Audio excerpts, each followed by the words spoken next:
ठीक है। Angle of friction क्या होता है, आप देखोगे आप इसको कैपिटल एफ फोर्स से खींच रहे हो, ठीक है। तो एक स्टेज आएगी जब ये चलना शुरू कर देगा, ठीक है ना। ये एंगल ऑफ फ्रिक्शन और एंगल ऑफ रिपोज दो कंसेप्ट हैं, एक सी हैं, न्यूमेरिकल वैल्यू सेम है दोनों एंगल्स की, बट कभी क्या करते हैं, कभी ये पूछ भी सकता है और कभी फ्रिक्शन डायरेक्टली ना दे के इनकी टर्म में दे दे तो आपको आना चाहिए। एनसीईआरटी में मेंशन है, तो एनसीईआरटी में मेंशन आप कह नहीं सकते कि आउट ऑफ कोर्स पूछ, ठीक है। वही तो आपका एक्चुअल में कोर्स है और क्या, ठीक है। तो एंगल ऑफ फ्रिक्शन क्या है आपका, एंगल ऑफ फ्रिक्शन ये है कि आपने कैपिटल एफ फोर्स से खींच रहे हैं, तो एक स्टेज आएगी जब ये जस्ट चलने वाला हो, तो उस स्टेज पर फ्रिक्शन आपको पता है कितना होगा, फ्रिक्शन कोफिशिएंट अगर म्यू है तो म्यू इंटू एन, ठीक है ना। अगर फ्रिक्शन कोफिशिएंट म्यू एन है, म्यू है फ्रिक्शन कोफिशिएंट, तो जब ये जस्ट चलने वाला होगा, ठीक है, तो आपका फ्रिक्शनल फोर्स कितना लगेगा, म्यू एन, नॉर्मल फोर्स तो लग ही रहा होगा एम जी के बराबर, ठीक है। तो ये एंगल ऑफ फ्रिक्शन किसको बोलते हैं कि जब हॉरिजॉन्टल फोर्स लगा रहे हैं ब्लॉक पे और ब्लॉक जस्ट मोशन स्टार्ट करने वाला, उस टाइम पर रिजल्टेंट कांटेक्ट फोर्स, ठीक है, क्या बोल रहा हूँ ध्यान से सुनेंगे, उस टाइम पर ये रिजल्टेंट कांटेक्ट फोर्स इस वर्टिकल से या नॉर्मल रिएक्शन फोर्स की डायरेक्शन से जितना एंगल बनाता है, that is called angle of friction. इसको हम क्या कहते हैं, एंगल ऑफ फ्रिक्शन कहते हैं, ठीक है। क्लियर है आपको ये बात कि जब ब्लॉक जस्ट मोशन स्टार्ट करने वाला है तो रिजल्टेंट कांटेक्ट फोर्स, अब कांटेक्ट फोर्स दो तरीके के होते हैं, दोनों हमको लगाने हैं, अब केवल नॉर्मल रिएक्शन तक लिमिटेड, उससे पहले वाले चैप्टर तक रहता है कि एक नॉर्मल रिएक्शन फोर्स है बस, ठीक है ना। बट अब ऐसा नहीं है, ठीक है। नॉर्मल रिएक्शन फोर्स के साथ एक और कांटेक्ट फोर्स है, that is the frictional force. तो उन दोनों का जो रिजल्टेंट फोर्स होगा that is called net contact force applied on this surface. तो net contact force normal force से जितना एंगल बनाएगा that is called angle of friction. But कब लेंगे रिजल्टेंट फोर्स, जब ब्लॉक की मोशन जस्ट स्टार्ट होगी, पता है उस टाइम पर म्यू एन होगा, ये एन होगा। अब टेन लेमडा कितना निकल के आएगा, म्यू एन अपॉन कैपिटल, तो क्या निकल के आया, म्यू निकल के आया, तो लेमडा कितना आ गया आपका, टेन इनवर्स म्यू। बताओ यहाँ तक कोई कंफ्यूजन किसी को, ये लेमडा क्या निकल के आया, टेन इनवर्स म्यू निकल के आया। बात क्लियर है बेटा ये वाली एकदम, या कोई दिक्कत। Yes sir. Yes sir. तो ये एंगल ऑफ फ्रिक्शन कहलाता है। अब आता है एंगल ऑफ रिपोज किसको बोलते हैं।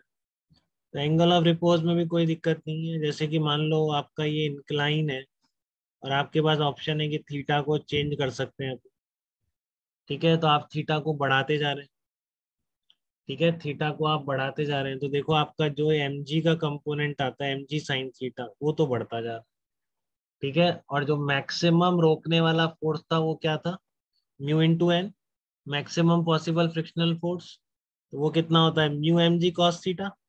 तो थीटा बढ़ने के साथ साथ वो कॉस थीटा कम होता जाए, ठीक है। जैसे जैसे आप एक ब्लॉक रख दिया आपने इंक्लाइन के ऊपर और आप इस थीटा को चेंज करते जा रहे हैं, इस ब्लॉक को ऊपर करते जा रहे हैं इस तरीके से, ठीक है। तो आपको ये क्लियर है कि गिराने वाला फोर्स तो बढ़ता जा रहा है और मैक्सिमम रोकने वाला कम होता जा रहा है। तो डेफिनेटली एक स्टेज पर आकर इसकी मोशन स्टार्ट हो जाएगी इस इंक्लाइन पे, ठीक है ना।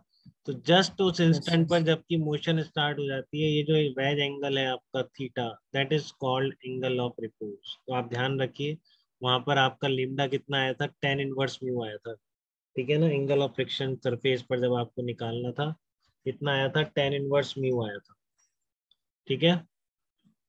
तो यहाँ पर जब मोशन जस्ट स्टार्ट हो गई तब थीटा निकालने के लिए क्या कर, कब स्टार्ट हो जाएगी, जस्ट जब एम जी साइन थीटा किसके बराबर पहुंच जाएगा, मैक्सिमम फ्रिक्शन के बराबर। उसके बाद जैसे ही आप थीटा बढ़ाएंगे ये तो और बढ़ेगा और ये और घटेगा, तो डेफिनेटली इस डायरेक्शन का फोर्स क्या होगा, ज्यादा। ये वो स्टेज है जबकि ये जस्ट मोशन स्टार्ट करता है। M G sine theta equal to mu M G cos theta, तो क्या आ गया, mu equal to tan theta, theta कितना है, टेन इनवर्स। तो कभी भी आपको एंगल ऑफ फ्रिक्शन दे दे, एंगल ऑफ रिपोज पूछ ले, तो आपको फ्रिक्शन कोफिशिएंट निकालना है, टेन इनवर्स म्यू कर देना है, वो ये एंगल्स होते हैं। या कभी ये दे दे आपको एंगल ऑफ फ्रिक्शन इतना है, एंगल ऑफ रिपोज इतना है, और आपको किसी क्वेश्चन में म्यू यूज करना पड़ रहा है, तो टेन लेमडा या टेन अल्फा करके आप यूज कर सकते हैं, ठीक है। तो यहाँ पर एक बात और क्लियर होती है बेटा कि अगर ये इंक्लाइन, जैसे नॉर्मल इंक्लाइन प्लेन है, ये भी आप ध्यान रखेंगे, तो डेफिनेशन हो गई, ठीक है, एंगल ऑफ फ्रिक्शन और एंगल ऑफ रिपोज की।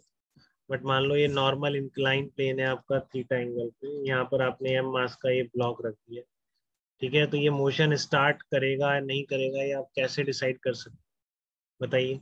ये आप डायरेक्टली इस टेन थीटा और म्यू की वैल्यू कंपेयर करके बता सकते हैं क्या कि ये मोशन स्टार्ट करेगा या नहीं? सिंपल, आपने इंक्लाइन पर एक ब्लॉक को रखा है, ठीक है, तो मैं इसके साथ ये चीज और बताया था, ये तो बात खत्म हो गई, लेमडा और अल्फा की समझ गए आप, टेन इनवर्स म्यू। बट ऐसे आपको देखना, ये भी आपको ध्यान रखना चाहिए, ठीक है, कि इंक्लाइन प्लेन है, यहाँ पर फ्रिक्शन कोफिशिएंट म्यू है ब्लॉक और सरफेस के बीच। तो आप टेन थीटा की या थीटा की वैल्यू देखते ही बता सकते हैं कि मोशन स्टार्ट होगी है। अगर मोशन स्टार्ट होगी तो क्या होगा, ये जो आपका गिराने वाला फोर्स है एटलीस्ट मैक्सिमम फ्रिक्शन को क्रॉस कर चुका होगा कि नहीं, बताइए? ठीक है ना, डिफरेंट क्वेश्चन पे आ गया बेटा, वो बात हो गई, इसको बस वहीं तक रखिए, टेन इनवर्स म्यू है वो दोनों की वैल्यू। अब ये प्रॉब्लम इस पे आई है कि मैं कह रहा हूँ ब्लॉक रख दिया आपने इंक्लाइन प्लेन पर, थीटा उसका इंक्लिनेशन है, ठीक है, तो आप बताइए कि किस थीटा की वैल्यू, दोनों अगर आपको गिवन हो, तो मैं चाहता हूँ आप देखते ही बता देंगे चलेगा नहीं चलेगा। कैसे बताएंगे? अगर चलेगा मान लो किसी थीटा पर, तो डेफिनेटली ये होना चाहिए, ठीक है। तो क्या आ गया, एम जी तो कट गया, तो क्या आ गया आपका, tan theta greater than mu. अगर टेन थीटा आपका म्यू से ज्यादा है, तो फिर बेटा फ्रिक्शन रोकने के लिए सफिशिएंट नहीं है और इस ब्लॉक की मोशन स्टार्ट हो जाएगी। बट अगर म्यू आपका टेन थीटा से ज्यादा है, तो फिर ये ब्लॉक रखने पर इंक्लाइन प्लेन पर नीचे मूव नहीं करेगा। बहुत प्रैक्टिकल सिचुएशन है, तो कोई डाउट तो नहीं है किसी को इन तीनों बातों में? Angle of friction, angle of no repose, sir. और ये जो मैंने बताया कि इंक्लाइन प्लेन है, ब्लॉक रख दिया, तो आपको ये वैसे ही ध्यान होना चाहिए कि आप देख लेंगे टेन थीटा अगर म्यू से ज्यादा आ रहा है, तो ये बिल्कुल नीचे चलेगा, नहीं आ रहा तो नहीं चलेगा, ठीक है। तो म्यू का मिनिमम वैल्यू रोकने के लिए पूछ ले क्या होनी चाहिए, म्यू की मिनिमम वैल्यू रोकने के लिए, ठीक है ना, किसके बराबर होनी चाहिए, टेन थीटा के बराबर, क्योंकि मान लो आपको निकालना है म्यू मिनिमम कितना होगा रोकने के लिए, ठीक है। तो आप क्या करेंगे, आप तो फ्रिक्शन से अपना वो करवा लीजिए, जो भी आपका वर्क है तो आपने करवा लिया, F is equal to M G sine theta, friction ने आपको रोक के बता दिया ब्लॉक को, बट आपको पता है F less than equal to mu है, ठीक है। तो एफ की वैल्यू कितनी है, M G sine theta less than equal to mu M G cos theta, यही करोगे।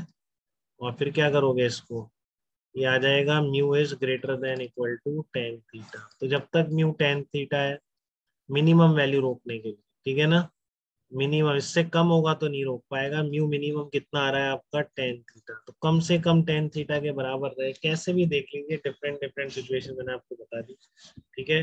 टेन थीटा और म्यू को कंपेयर कर लोगे, टेन थीटा ज्यादा है तो गिर जाएगा, म्यू टेन थीटा से ज्यादा है तो रुक जाएगा सीधा, टेन थीटा या टेन टेन थीटा से ज्यादा, दोनों पे ब्लॉक क्या माना जाएगा, रुका हुआ माना जाएगा, ब्लॉक की मोशन स्टार्ट नहीं होगी, ठीक है। तो ये बहुत सिंपल सा एक और इनइक्विलिटी पर बेस्ड एक प्रॉब्लम हो गया कि एक ब्लॉक को आपने इंक्लाइन पे रखा, तो मिनिमम फ्रिक्शन कितना होना चाहिए रोकने के लिए, तो at least mu minimum tan theta के बराबर होना चाहिए, उससे कम है तो ये ब्लॉक इंक्लाइन पर नीचे मूवमेंट शुरू कर दे। बताइए कोई दिक्कत इसमें किसी को भी? एकदम बात क्लियर है? हितेंद्र आप बताइए, कोई यस। कंफ्यूजन तो नहीं है इसमें आपको बेटा? हाँ सर। Okay, very good.